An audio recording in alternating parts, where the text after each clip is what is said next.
yes, this is our last session on Smart Up Your Life, smart listener. From the question to know the question which no from the question, what the easiest way to learn English? Is there the easy way to learn English? So we will get to know about it from our friends who have learned English years before for a very long time. So from your perspective, from your experience, from your point of view, what the easiest way to learn English?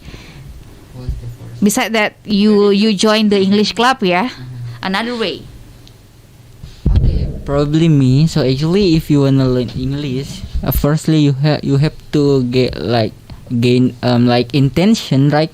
Or also desire. If you don't have intention to learn English, it's kind of hard for you to enter English in your brain, for example, right? That is why also if you you can using platform or social media or YouTube channel or something like that, right? But it's important thing depends on your intention, also in your environment, because right now the environment really bad. Because if we speak English, sometimes the people mocking me you have a language, for example Bugis or Makassar or Indonesia, you don't need to speak English, it is Ali, for example. We have to prevent in our life to gain a good environment. I think that's all for me. So back to basic intention. Intention. Yeah. So ask to yourself, what's your goals? What's your intention to learn English?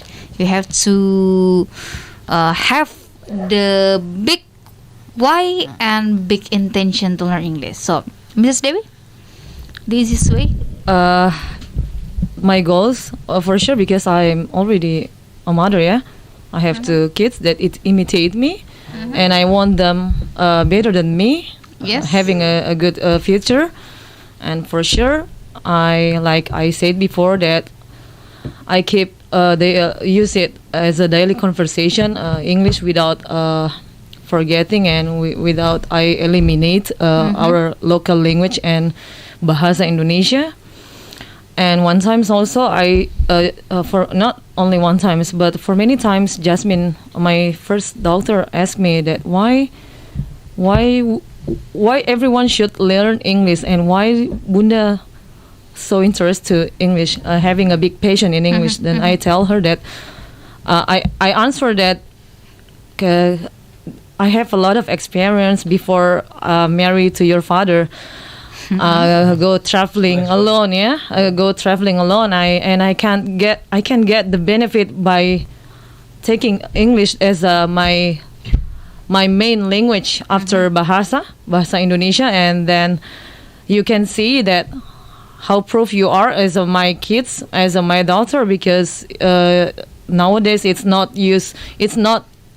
difficult. It's no longer difficult to find a new media to learn English, and we use English every day, and that's one of the benefit. And you don't have to take a course, a private course. You don't. I don't have to pay for the teacher or something like that. Yeah, like my parents did to me, because my parents didn't speak English well, and that's why. That's the personal things that I really get the benefit from English. So that's it. Okay, from Mr. Diaz, and the last one, Miss Jumi. Yeah, for me, actually, I don't have a specific goals in English, because when since a long time and until now, I don't have a specific, because I have a special target or goals, but hopefully can make it happen that I want to be a polyglot, because I interest not only English but others language also. Okay. And Alhamdulillah, with English I can traveling the world.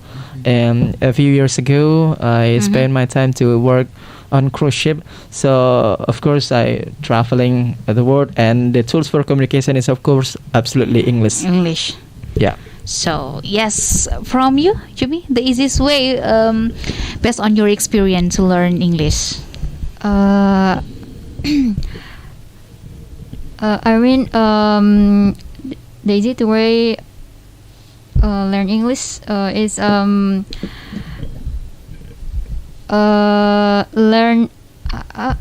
speaking. Speaking, yes. yes, speaking. Practice, yeah, practice. Yes, speaking practice. Maybe you want to speak up in front of United Nations to speak English and make presentation. Yeah. Hopefully. And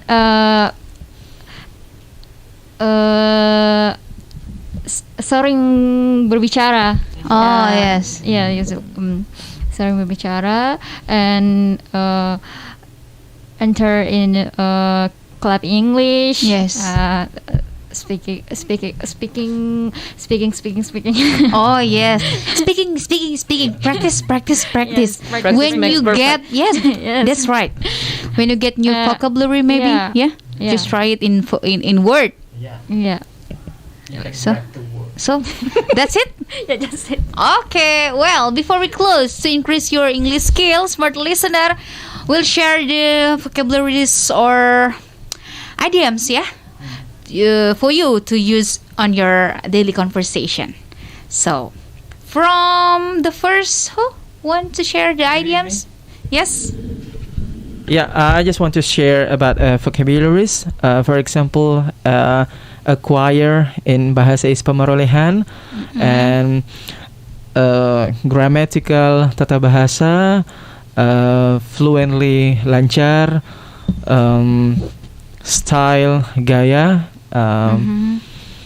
yeah, something like that. Thank you. Okay. Chang, maybe? Idioms or vocabulary? Oh yes, Mrs. Dewi. Okay, idioms ya. Hand in hand, gandengan tangan, Mm-hmm. back out, melotot, Mm-hmm. gasping for air or out of breath, ngos-ngosan. Okay. And back out to, I mean, that's it. Okay, thank you. Yeah. Mr. Chang. Okay, so several vocab. Number one is desire, keinginan, intention, niat, and I think that's all. Oh yeah. Related to our conversation, yeah, good. Jimmy. Okay, I have some vocab. The first is capability, kemampuan, beside, berdasarkan, and the last grammar, tata bahasa. Yes, that's all. So thank you so much for sharing tonight and for the discussion, for the conversation tonight. Hopefully, smart listener, you get the benefit from our conversation, and always struggle, always how to say, always love to learn English, and to learn. yes, that's right. So thank you so much. We'll see you again next week, so thank you again, smart listener, and you are guys very amazing. We'll see you again next week. Bye.